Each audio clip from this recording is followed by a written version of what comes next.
Back. It's always very difficult to get people back after a good lunch, and especially when there's wine.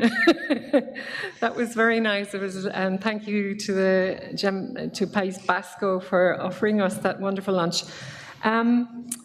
We're now turned to sustainability, and I'll explain in a moment when we start the round table why this is a very special report for GEM, but I'm going to immediately give the floor to Niels Bosma. Niels is a professor at the University of Utrecht, but is also the senior research advisor for GEM, and he has been highly instrumental in technical oversight of many dimensions of GEM, but he is also passionate about social entrepreneurship and has been a co-author of this report. The lead author, coordinating author, has been Stephen Hill. You know, what we usually do, Niels will talk about this in a moment, is work with as many co-authors as will contribute to the chapters as possible. So this actually greatly increases the value add, I think, of these reports. So thank you, Niels. Over to you, and then we'll have the discussion.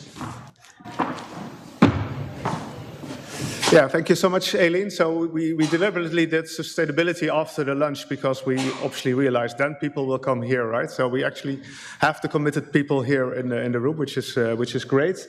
Indeed, this is very much a collaborative effort.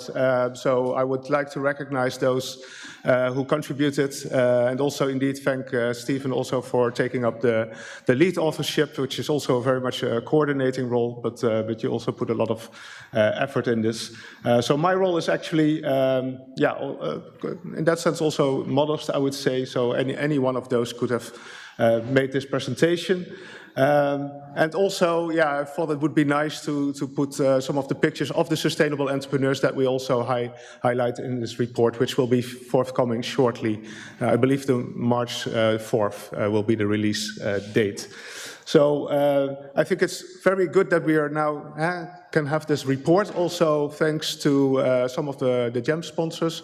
So the University of Fribourg, the Schwab Foundation, and the Bertelsmann Stiftung also contributed to making this report possible. So I think that is great, and I think it's just a start. So we've collected some specific data on social and environmental entrepreneurship. So if you will take it together, sustainable entrepreneurship. We've done that for 2 or 3 years now in a row. So we're now trying to see some patterns out there, but this is also a clear invitation to the entire GEM community to pick up the data and really do advanced research based on this. Because what you will see in the report is a lot of charts, graphics, tables, descriptive information, but there's probably a lot beneath the surface. There's probably also a lot for your particular country to get out of this. And it's always difficult, and Stephen will probably agree, to come up with general conclusions out of, indeed, 160,000 observations and 51 countries. We are not the experts of your country, so I would also advise to take this and translate this and how this is relevant to your country. Try to keep it short, so just some bits and pieces of what is in the report so that we can discuss afterwards. So, well, obviously we know we have this great established methodology that enables us to compare across countries. We've also seen that as the societal challenges have increased, well, over the decades, but also recently, look at the climate disasters that we've seen around us, increasing polarization. So a lot of challenges that also cost money, so that means there's also money to be made by coming up with new solutions. So there's actually also a business case for many sustainable entrepreneurs.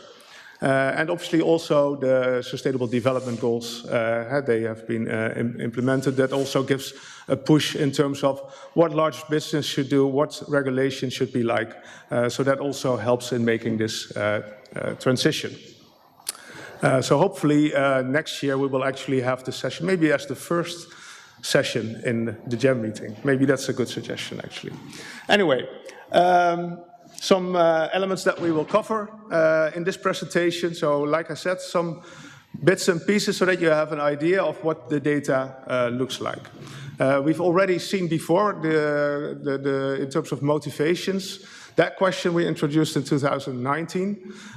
So are you in entrepreneurship also to improve, to help contribute to a better world? And we've seen over the years that actually many entrepreneurs, nations and established say yes to this question. At the same time, we should also realize that we have a survey, it's self-reported data. So this is the opinion of the entrepreneurs themselves, and that may be very realistic, but some may also feel a little bit pressed to come up with a socially desired answer. So that is maybe something that in some countries also needs to be taken into account.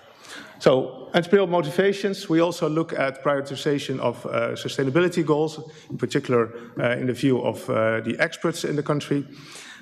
We talk about self-reported activity, so the extent to which entrepreneurs indicated that they actually have performed activities in terms of sustainability, and to the extent to which they actually prioritize these over financial profit. And then we come up with an integrated measure. Well, Stephen already showed some of this in the morning, which hopefully can also give us, kind of, if we keep collecting this data, we can examine this in more detail. All right, so the figures are maybe a bit complicated, so don't worry about that. It's just to give you an overall picture. This is also to indicate that we have these years of data, so we have 5 years of data on the entrepreneurial motivations. And yeah, also the exercise was to see if we have this particular motivation to make a difference in the world, does that change over time? And basically, by and large, if we look at overall at the data, the rates seem to be quite consistent over the years. So certainly not with statistical precision, we can say that there are many differences over the years per country. Because if you look at the chart also here, so this is part of the GEM economy, so it's group A, you will see that between countries there's actually a large variation. So that is also something that really pops out of the data. So that's interesting in itself, I believe, and then indeed if you're an expert in your country, you can probably make sense of this. So the next chart is really about the expert opinions. To the extent of how new and starting businesses are equipped to prioritize sustainability. And so in many countries that was kind of satisfactory. So not a lot of countries, they were very positive, but overall satisfactory in quite a few countries. I mentioned here the highest scores that we found per income level group that we apply in the GEM report. So you can see for yourself how that turns out to be.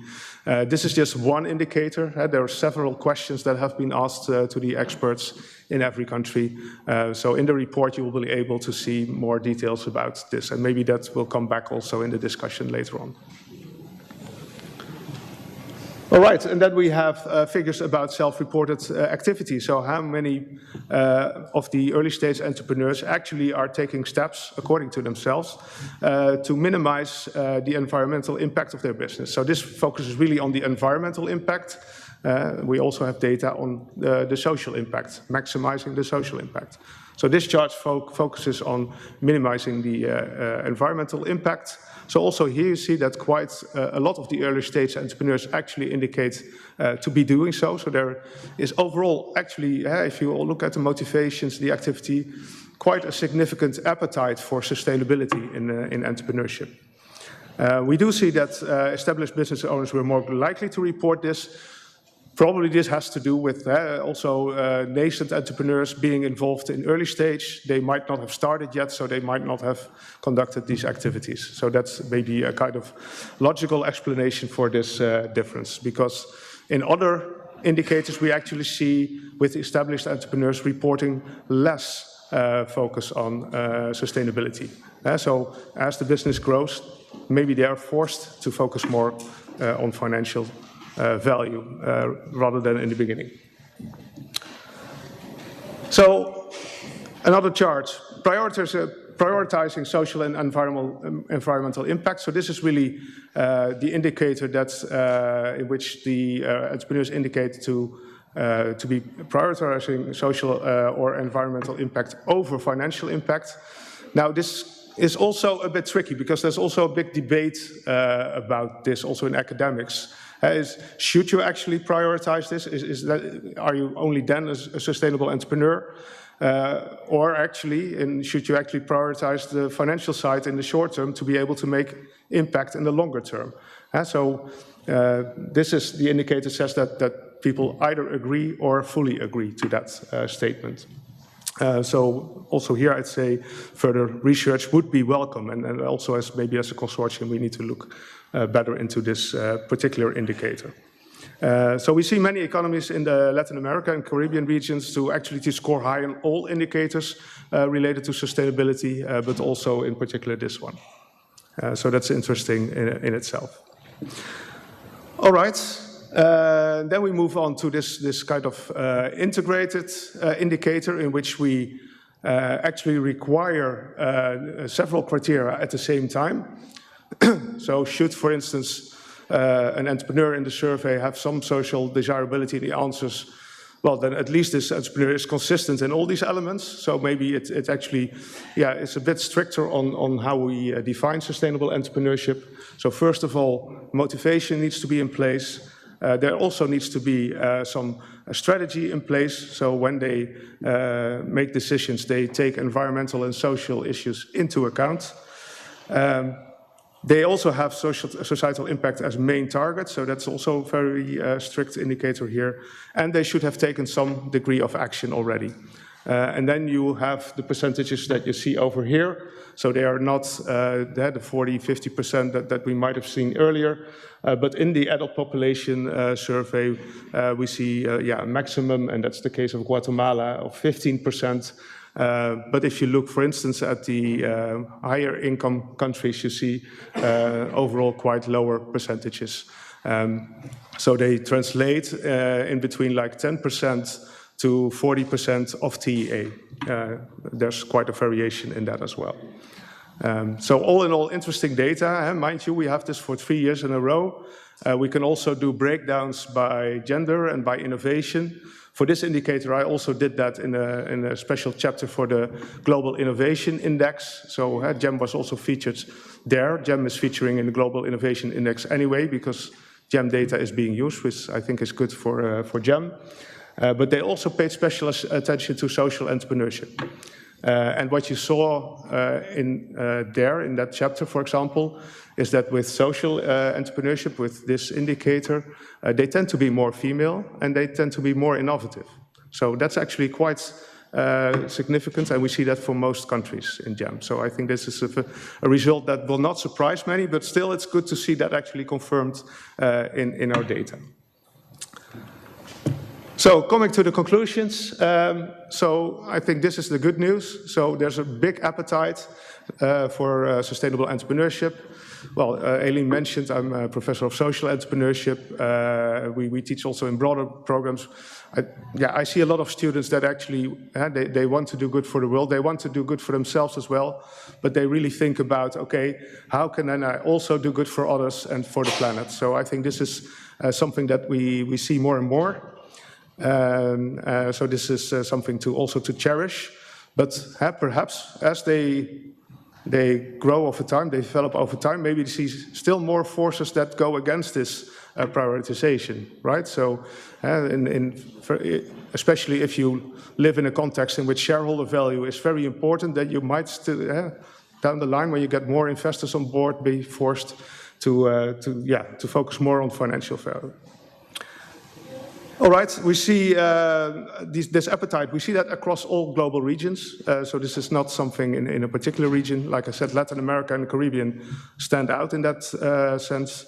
But we do see a lot of variation across countries. So we need to know more about what causes this variation. So that's partly due to institutional settings. And as I mentioned, that might also have an impact on how they progress over time. We come up with some policy recommendations in the report. These are generic policy recommendations. Like I said, we cannot we cannot do country-specific policy recommendations. I think this is for the national teams to do. Obviously, some of these are kind of no-brainers, so to say. Develop sustainability policy, but if you have a policy, then you should also take concrete actions and to really make sure that you facilitate this. If I can just mention the example of the Dutch government, they came into place. They said, yeah, we will still focus a lot on sustainability. However, we have less financial means, and we will simply solve our societal challenge by means of innovation. That's basically what they wrote in their agreement. But then they also cut the budget of the universities and etc. So how they actually going to do this? So things need to be in line with each other and structural. So that is very important. Educate customers and suppliers about green products and services. Well, I think many are doing this. And maybe also to link to the remarks that Stephen had on education, I think this is also very important to educate young people already at a very early age, so in primary, secondary schools. Learn maybe not about how to set up a business, but really, okay, what problems do you see in your environment? How can you collaborate and make first steps at solutions in your communities? So these things should, I think, come more to the fore. So maybe that's also something for the panel later on. One very important thing is public procurement processes, and maybe also other procurements, so also by large firms. So really a lot of money goes into procurement, so both public and private. For instance, in the European Union, there are a lot of possibilities to actually procure projects with social and environmental goals, but many governments actually don't act on it. So there's a lot to be gained there because you can really help facilitate this new movement. So this is something that really should get more attention, in my view. And impact measures. We know there are many ways to measure impact. Also, that is a burden for many entrepreneurs. So hopefully, we will get to a phase in which we have more consistent, but also more low-key measures that are easy to develop and to measure by entrepreneurs. I think I would leave it to that so that we can have the discussion. That would be good. So again, thanks to all the contributors and to all the sustainable entrepreneurs that are doing really great things in our world. So thanks a lot.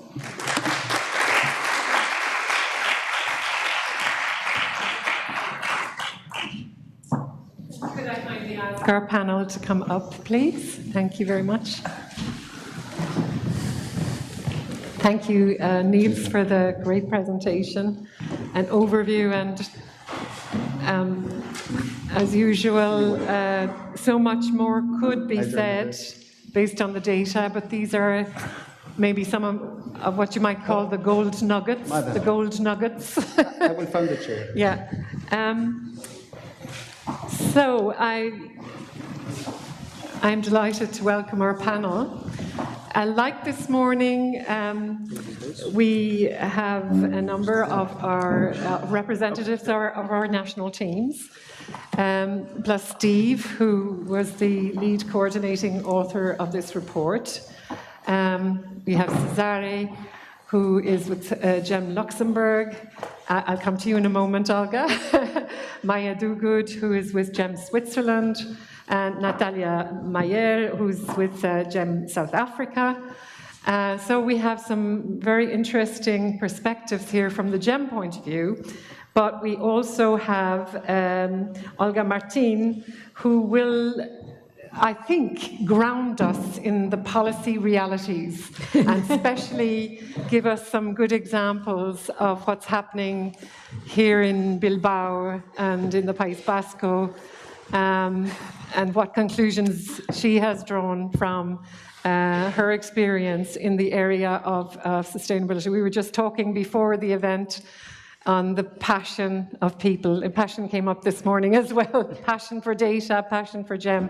But definitely everyone here is passionate about sustainability, including myself. I led a research centre on corporate sustainability for 15 years at IMD, Business School in Switzerland.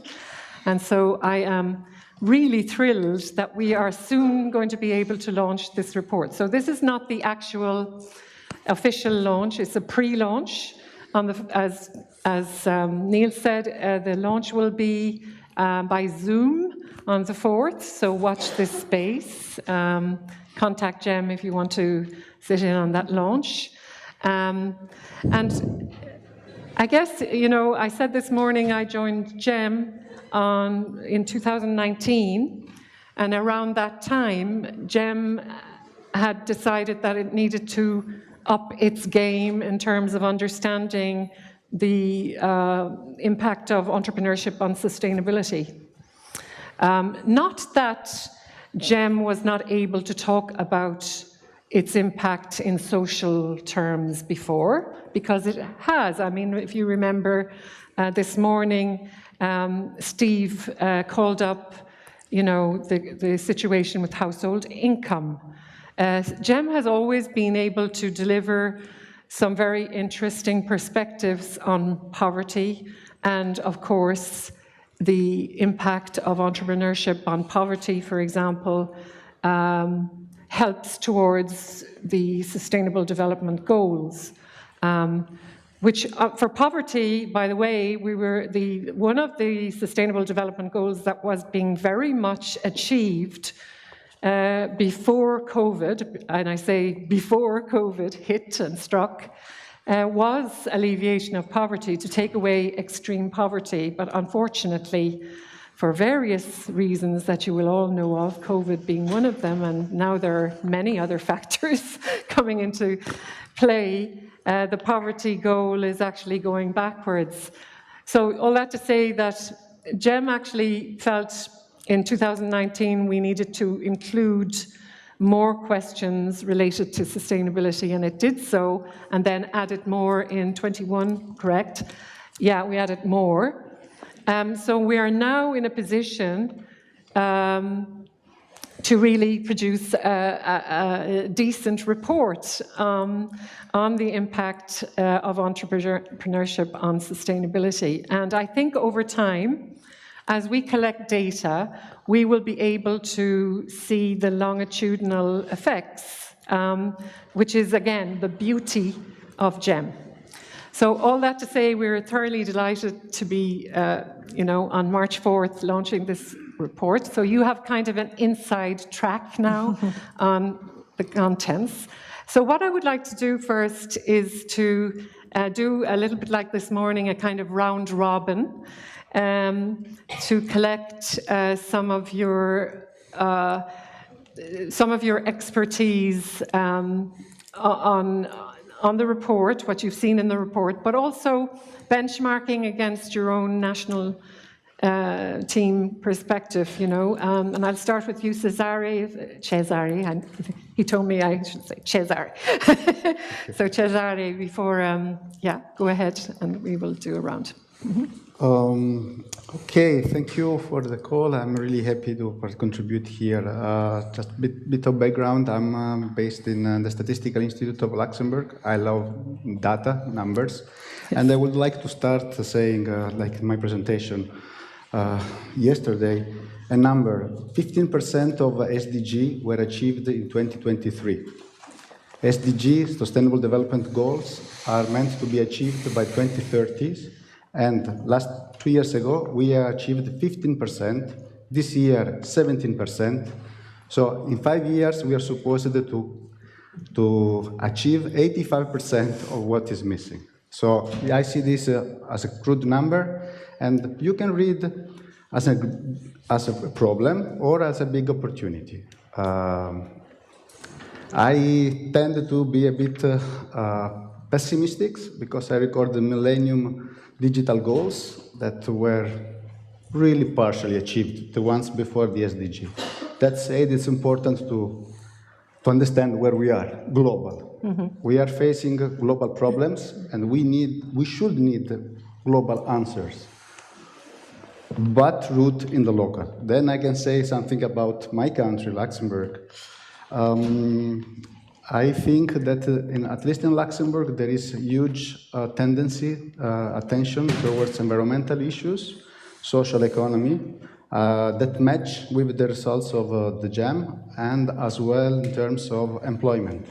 I have with me some figures, like 5% almost of the total employment are working in the environmental good and service sector, and 4% into the social enterprises. So sustainability is already existing, is well grounded in Luxembourg. What the GEM is adding, and this I think is really crucial, is to see how the entrepreneurs, how this trend is moving on. So my main takeaway that I bring to my country is that there is a room for improvement, and we need to speed up. And mimicking your slide, I think it's really important to walk the talk. Enough talk, let's walk. Okay, thank you. So Maya, I'm going to come to you at the end, Olga, as I said, for the grounding. Okay, no problem. And Maya, so you represent a school, the School of Management Fribourg, that axes its whole education model on entrepreneurship, sustainability and women's entrepreneurship. So can you give a perspective, based on the Swiss reality also? Yeah, please. Yes, thank you. So I'm very happy that we have gone kind of in the deepest definition of entrepreneurship, because making a difference in the world, we know now that this is also a great component of being sustainable. And this is a great going into deep for social entrepreneurship. And I have seen also that there is, for some parties, the sustainability is priority. It's for women, it's for young people, and it's for graduated people. So great. But we need to address also the other ones. The other thing is that only 17 from 23 in the country A knows or address the SDG. What does it mean? The whole panel. So it means that we, the academical part, we have a lot to do to kind of gain also more members knowing the definition of SDG. The other part is that we need to address the policymakers, and we are in the same situation like you. The world is changing, we need to adapt, the budgets are always less and that's smaller and smaller, and if we address the policymakers, for us what is now very important is that we will have now one report. With this report we can go and gain some new data and arguments, but also we ask the policymakers to take this and to bring that, to make it real and to implement, to kind of take the sustainability and go into the institutionalization. And also we ask for more finance, but I also would like to say that financing is of course real money, but the importance to have also virtual money from the policy makers and all the public institutions is also important. We can collaborate in the private-public way. We can support education, and we can, with this, go further in the sustainability and make it real for all the entrepreneurs, because we all gain something out of that. Can I just follow up with a question, specifically on your model at School of Management Fribourg? Are you finding year on year that young entrepreneurs are you know, they're demanding sustainability integration, you know, into their courses? Or is it remaining quite static for the moment? Or how do you see that actually evolving over time? Yeah. So they demand, and they're more aware of the whole components of the SDGs. So they are asking for more social. The social part, not only the environmental part, but also the social part is now kind of priority. Inclusion, diversity, equality, how do we manage the well-being in the workplace? Yeah. Mm-hmm. Okay. So, all right. Thank you very much, Natanya. Can you, I mean, obviously South Africa, very complex society. Its recent history has been turbulent. It's still got its challenges. Perhaps you've already thought about this in terms of, you know, your reaction to the report, but I found the regional differences quite interesting. What do you think of that?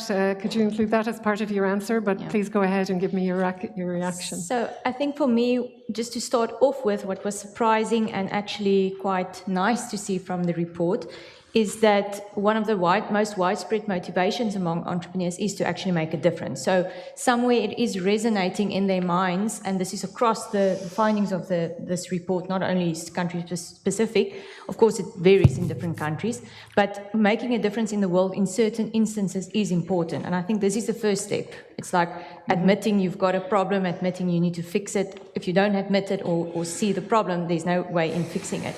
So for me, that was something that stood out. I also think another thing from the report that stood out, and this is linking back to South Africa with a little bit of different socioeconomic environment than for instance, Switzerland and I think Luxembourg, which are some of the more wealthier countries, is that it's not only limited to wealthy or richer countries where this is an issue or a priority.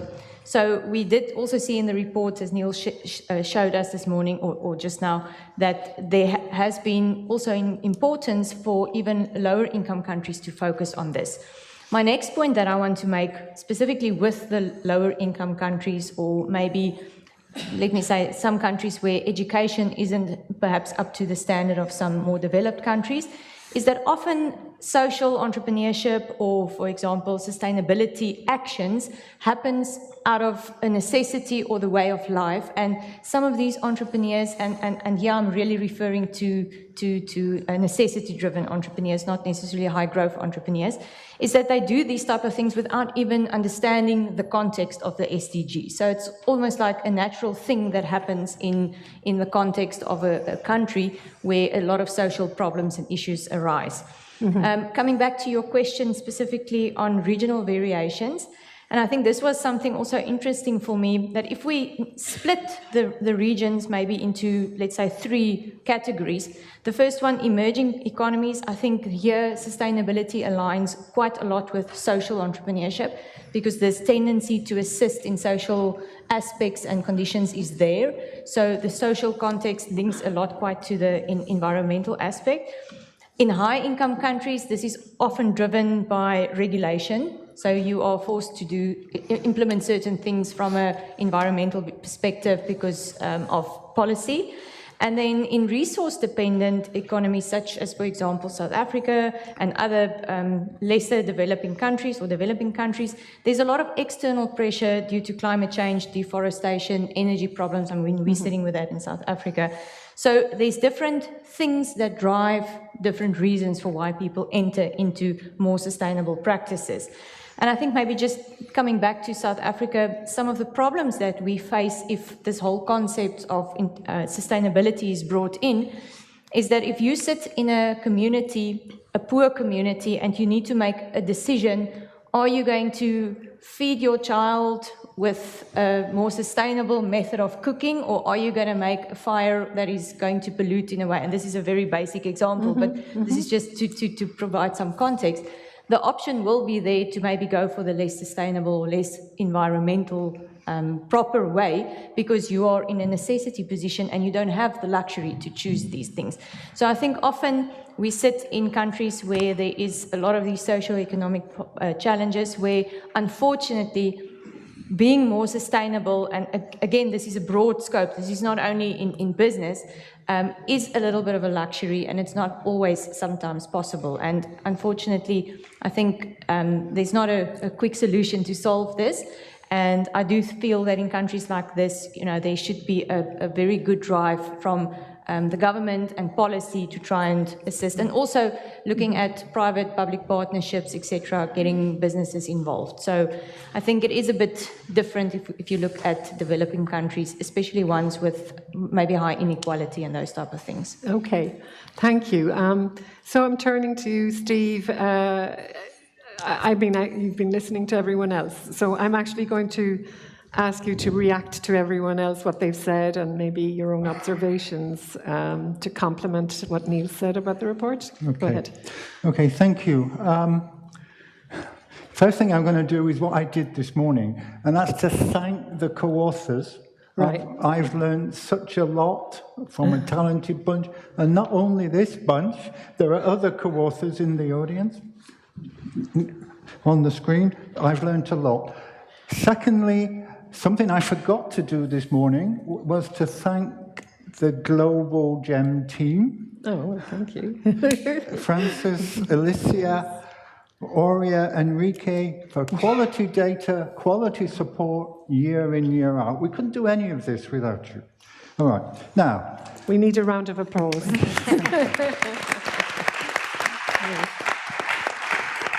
I see Alicia, but I don't know. Okay, and then yes. I'm not an expert on sustainability, so I've been learning all the time doing this. And let me just point to some of the things I've learned and some of the things I'm concerned about. First of all, and probably most important, and Niels has said this already, new and established entrepreneurs have got a keen focus on sustainability. Not everyone, but significant proportions, all right? And that's really important.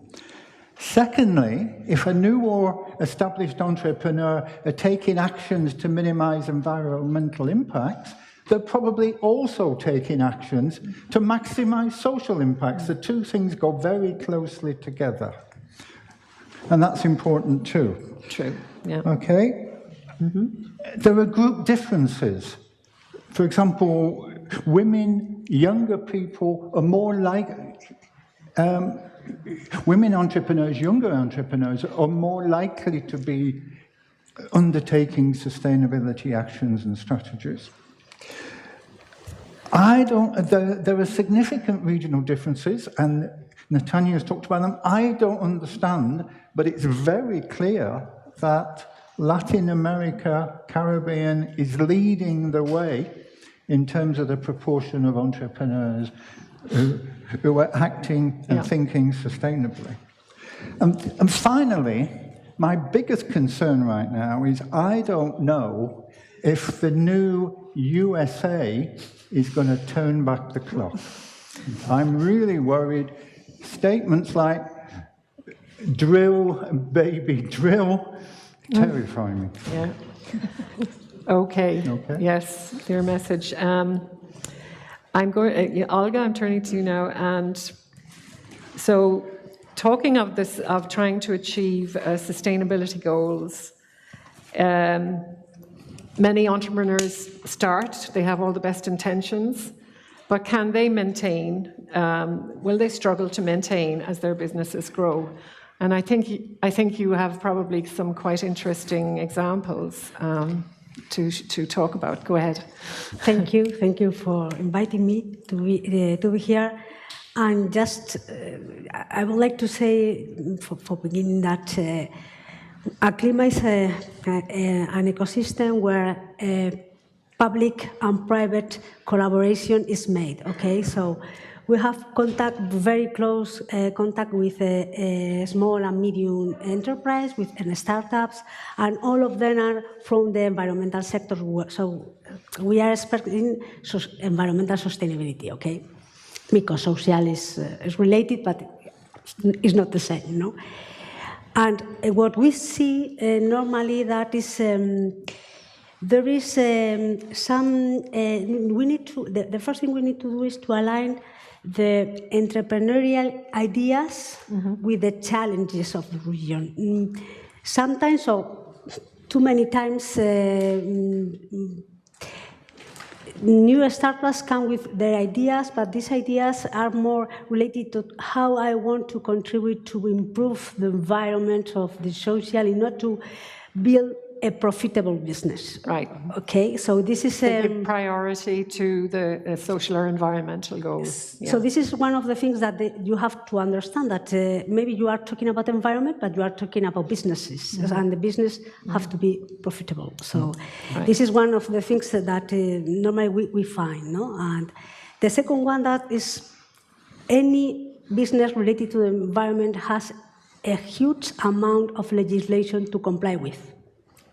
Not the one is going to come, the ones you have now in this moment. So there is a lack of knowledge about the legislation you have to comply with. So maybe you cannot start because you are not a waste treatment manager, for example, and you need an authorization or a permit to have or to manage a waste, for example. So there is a lack of legislation, of knowledge of this legislation. No? The third thing is that the environment, for example, is very technical. You need a deep technical knowledge. Knowledge, yeah.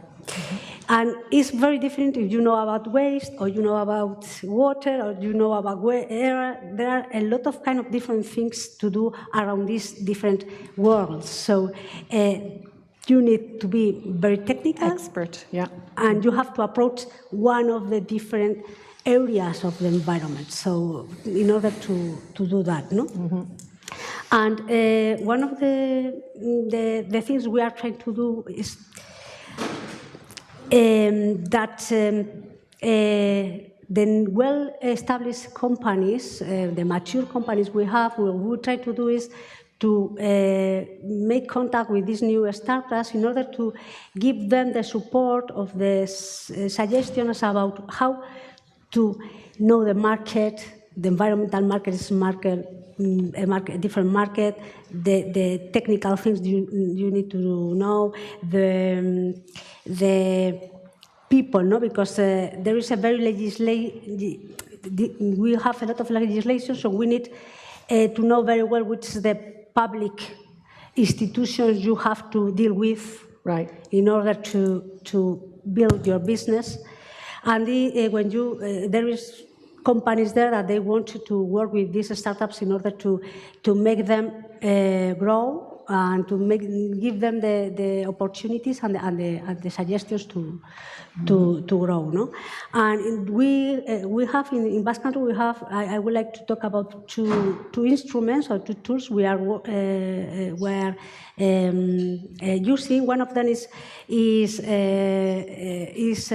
led by SPRI. SPRI is the industrial agency of the Basque Country, and is named Bind 4.0, and it's an instrument to these well-established and consolidated companies can work with a startup in order to solve a challenge that these companies have. Right. So they have to define very well which is the challenge.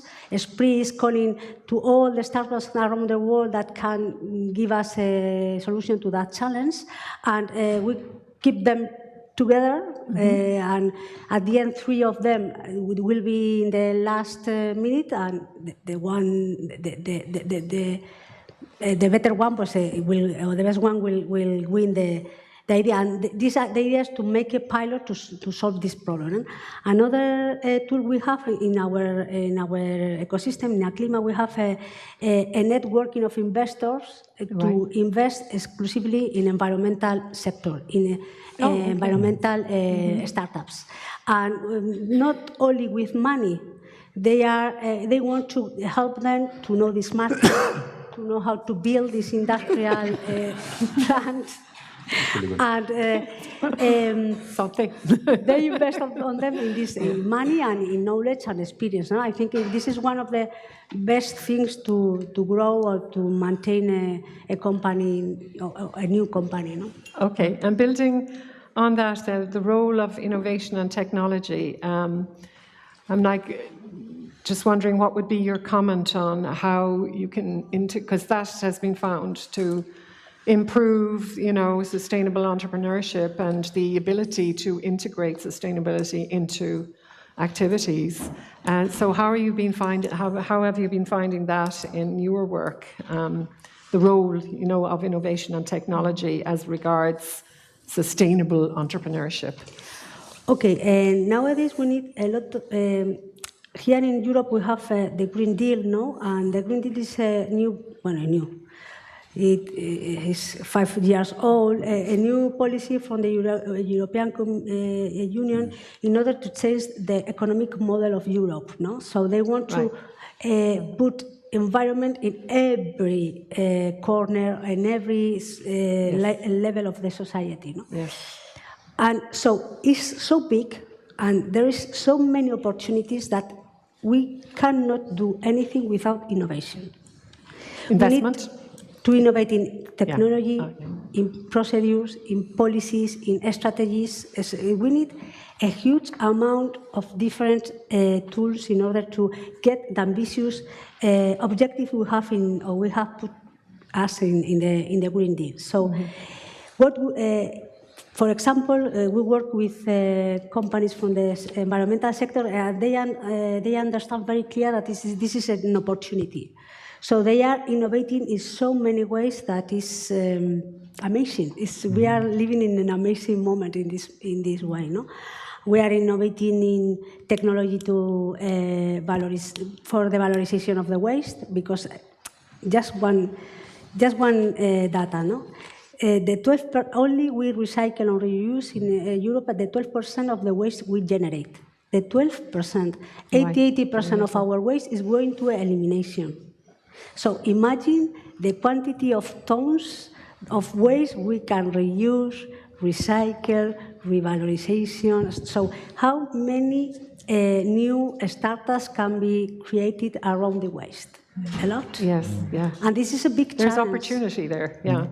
So, to transform a waste to a secondary raw material, we need technology, because waste is a very strange material, a mixture of a lot of things. So we need technology in order to change the characteristics of this waste, no? Well, I can be talking about that a lot. So, Steve, you look as if you. Yeah, he looks like he really needs to say something. I just need to emphasize that we talk about profitability and sustainability as if they're competing. They can be complementary. If you innovate, you look at new ways of making things, you're trying to minimize waste, you're trying to minimize the use of energy, you're improving profitability. The most obvious point is if you don't survive, you can't change anything. So you have to be financially viable, but that doesn't mean that you can't look to minimize costs, you can't look to minimize waste. And also, the other obvious point is that if you're producing cleaner products, you've got a massive marketing advantage that will help you to sustain into the future. Have you seen, Cesare or Maya or Natanya, have you seen models where you could say that both are being achieved at the same time very effectively? Would you be able to talk about those cases? Yeah, Natanya's first. I think for me something that's important to remember is that any small business or company, or even larger businesses for that matter, sometimes they want to solve everything at once. We want to be this high-level, sustainable business that everything is perfect, there's no waste, or whatever the fact may be. And then other companies think, I'm too small, I can't make a difference. But it's again that mind shift thing. Even if you just change one small thing in your business model, that makes it a little bit more sustainable than you used to do it before. It might not change the world, but if 10 million businesses across the globe does that same one change, it adds up. So just for example, what we've seen recently in our country, and again, it hasn't been a huge factor, is just the use of plastic. I know that in many European and more developed countries, it has already been policies has been implemented where plastic can't be used. But we're seeing it now in South Africa in some of our higher level stores, of course, which needs to make profit to survive, where this is being removed. And not only in the carry bag, but in some of the products, packaging inside. And just that move or shift has already shifted some of the customers buying there to then not have this in their household from other stores. So I think it's a small little shift, and it might be insignificant to some people, but again, if every business in the world removes plastic, just think of the long-term effect it could have. So that's just maybe a small little thing. So I think my advice to any business would be, regardless if you're a startup, a high-growth business, even just a necessity-driven business, is make that one small change. Because at the end of the day, every little small change adds up. Okay, Cesare, would you have a contribution there in that area? Yes, I'm picking on the last one, as the idea that it's important to have a demand for green social goods. If there's demand, you will have offer. Startups, the opportunity, where is it coming from? So one way that I think can be important as well is to find ways to avoid greenwashing.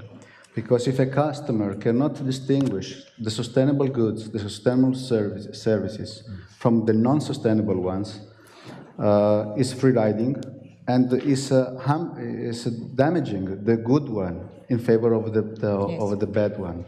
And this is a major issue. This is where legislation, I'm thinking about corporate CRS, Corporate Social Responsibility Directive on European level, is asking to increase transparency for big companies, and then to draw down. Transparency is the other keywords that probably is important to fit and solve sustainability.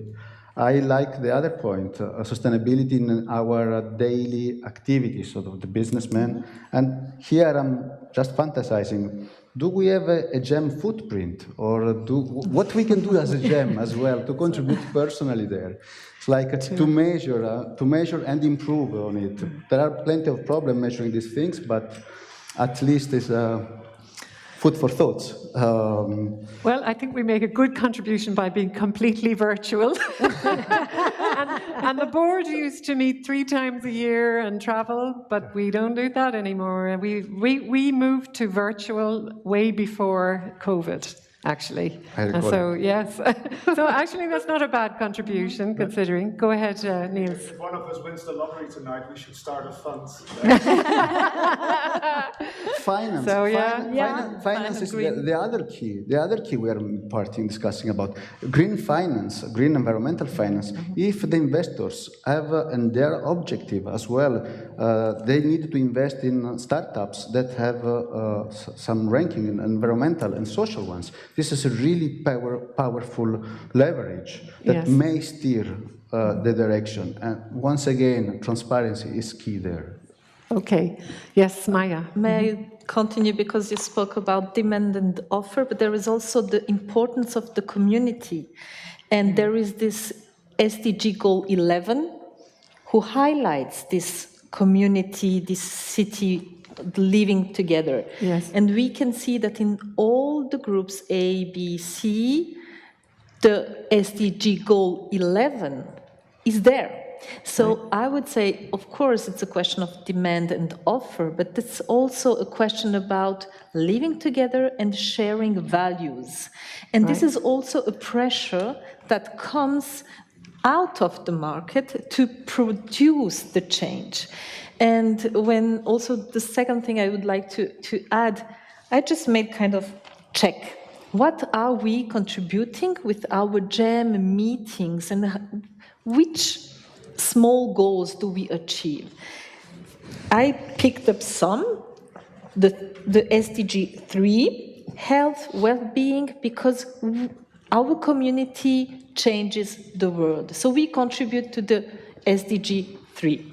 We contribute to the SDG 4 with education and quality of our data, of making this possible to this meeting between all the universities and higher schools that meet into the GEM community. Then there is the SDG 5, gender. We have the woman report. This is the gender. We address this topic. Then there is the 10. We reduce inequalities. Why and how? Because we collaborate together. The main goal is this social, sustainable entrepreneurship. We work all together, doesn't matter in which group you are. We produce collaboration and we help to reduce these inequalities. 11, of course, community, cities, of course, and the most important is the SDG 17, which addresses the international collaboration in order to set up the sustainability. And this is what you are doing, and I would like to answer your question. She's what just is GEM doing? Sorry. GEM is doing all of that. There you go. Cesare, was that a good response? It's comprehensive. Yes. I would like to add, so companies like Shell, well, now the UK, previously the Netherlands, they're also able to mention all these SDGs that they are contributing to. So I think this is something, that we need to add. So you're right, absolutely. But and I think we're doing a good job. So that's also sometimes the danger of the SDGs. It's also easy to pinpoint, okay, we're doing a good job, and we need to be indeed, then measurement really is important. And what you're actually doing, rather than the narrative alone. But may I just add, but this comes out also out of the report. Even if you have a lack of awareness, it doesn't mean inaction. You do things to contribute to the sustainability. And this is also something we were able to read in this first report. So yes, absolutely. It's great to see that the change we saw resoundingly that, well, for example, awareness of the SDGs is absolutely not necessary. It's not absolutely necessary. You can be an entrepreneur that is just facing the problems and the challenges of society and, sensibly deciding to do something about it, and you don't have to have awareness of the SDGs for that by any means. Did you want to say something? Yes, I'm thinking about the impact of GEM, and it seems to me that the environmental impact of GEM is not GEM global. The primary environmental impact is the APS. Conducting that adult population survey, especially in the countries where where it's more difficult to do it online, or more difficult to do it by telephone.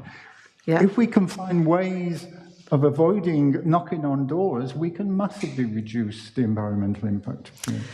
This is true, but for the moment, we just simply have to.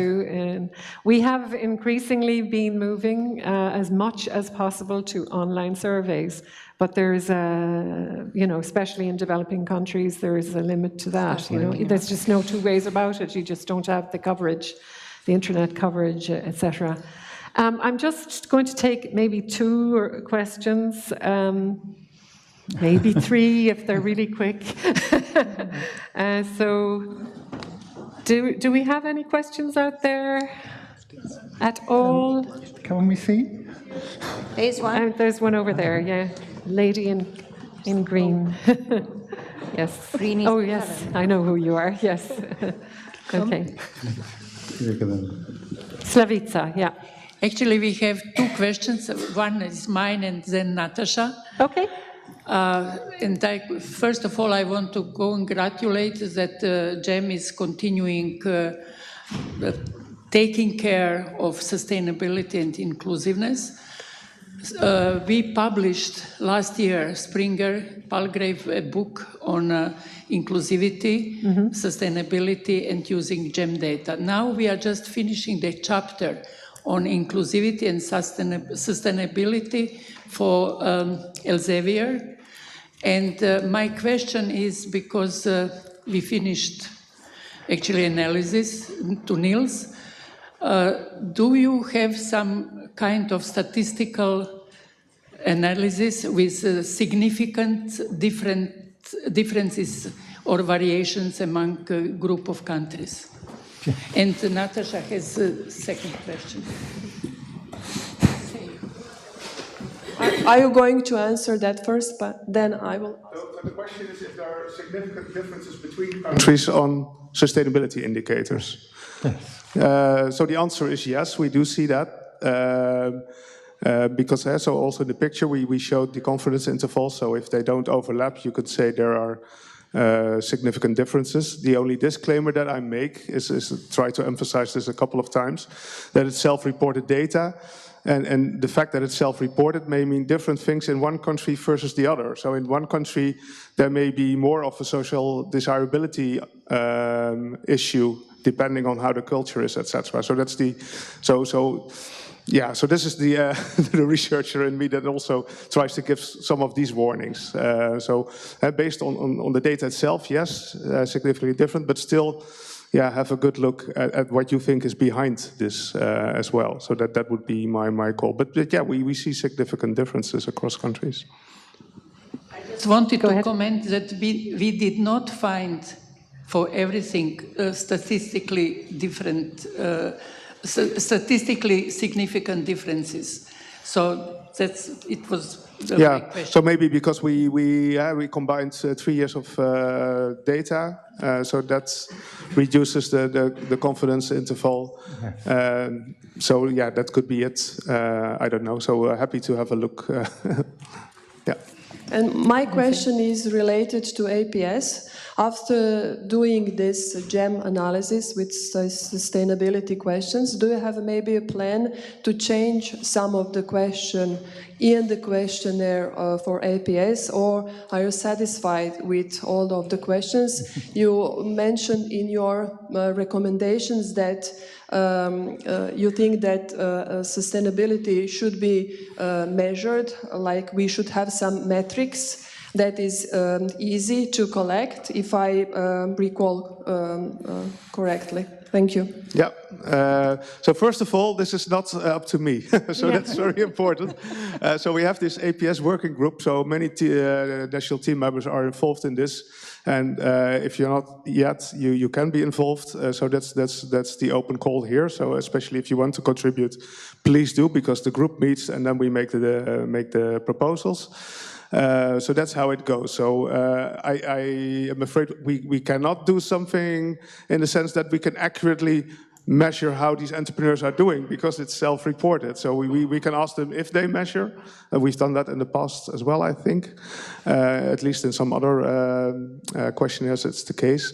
But what I was thinking about is more a tool that helps entrepreneurs how they can measure their impact.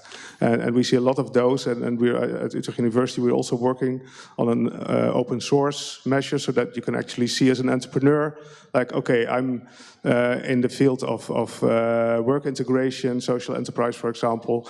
What are similar companies like me, how are they setting up their measurement, and can we do the same so that you can actually also compare? So we have also experts developers from the computer sciences really doing a good job there. So we hope that this will help. But yeah, this is something, so GEM also has limitations. We can only ask so many questions to the adult population, the entrepreneurs, plus we need to realize that it's indeed self-reported data. So I think, yeah, we have to keep that in mind. But thanks, and please join if you want to contribute. So thank you. This is one last question. Victoria, thank you. Yeah, thank you very much. Can you introduce yourself, actually? Yes. Yes, my name is Victoria Balkova, and I also jump Switzerland, like Maya.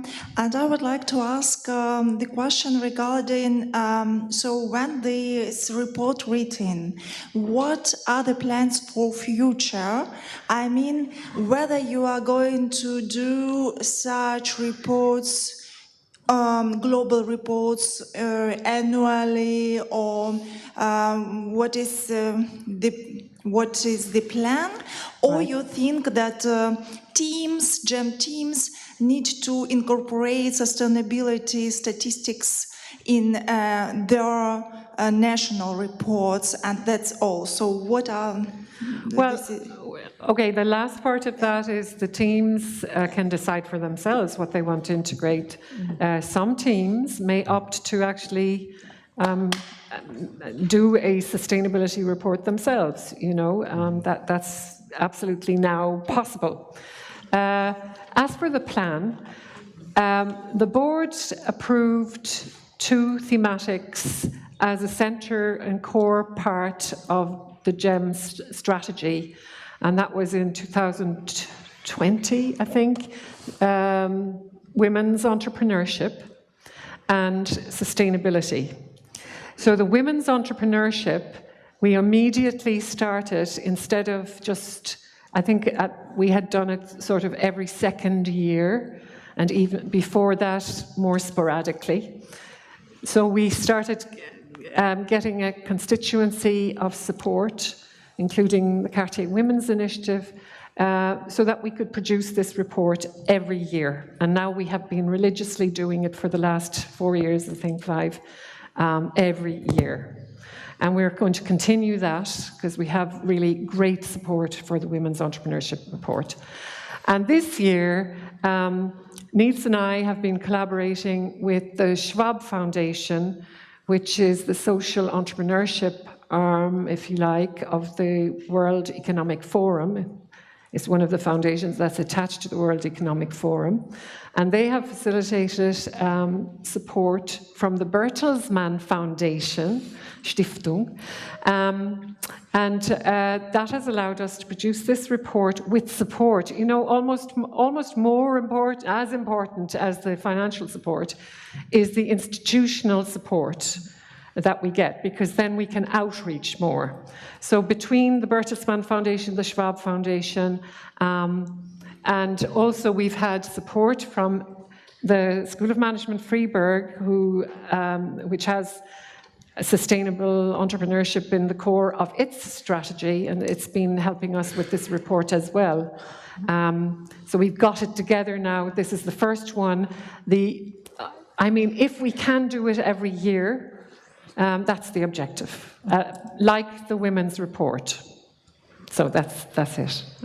So I'm going to actually end on that note, and thank you very much to our panelists. And thank you. That was a super conversation. Again, we could go on all day. And thank you. I just wanted to, please don't move from your seats, because the next part of the day, it's important that you understand there's a bit of homework for you to do. In a moment, I'm going to ask Ana Fernanda Tlaviada to come up and talk about GEM Spain and what they have in store for you. There are 2 parts to the next session. The first is a poster session, where you can actually learn about the fantastic work that GEM Spain has been doing right through the communities of Spain, into the regions. It's the most incredible, I really think it is a case study in how GEM can be effective on a national level. It's amazing. And so you will be able to visit posters and talk to ambassadors, if you like, representatives of those regional teams, and learn about it, because we've talked a lot about knowledge in the system, or in the systems today. The more you can learn about what a team like GEM Spain does, the more it kind of can actually tilt your imagination towards more things that you may be able to do in your community with GEM, and outreach into regions or to cities, etc. So that's one thing. That's the first part of the next hour and a half. The second part is an opportunity for you. I think already the posters, the ambassadors at the posters will be able to talk to you about the research that they're doing, thematic research. And we have, or at least GEM Spain has put together in the same room, in the room next door, areas around posters, and they're color-coded. This is all, by the way, in your WOVA app.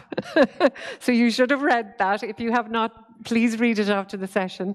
So the second half of the next hour and a half would be in discussion groups in that room at the thematic areas. You can choose the area that you would like to involve yourself with. And that mainly will be, what are your specific interests in terms of research topics? If there's a topic, there are 4 topics. You'll talk about that in a moment, I think, Anna, the 4 topics, right? But you choose one of them and join in conversation. Find your tribe, as I say, find those others who are interested in the same topic. And there's a bit of homework to be done in that you have to collect a card.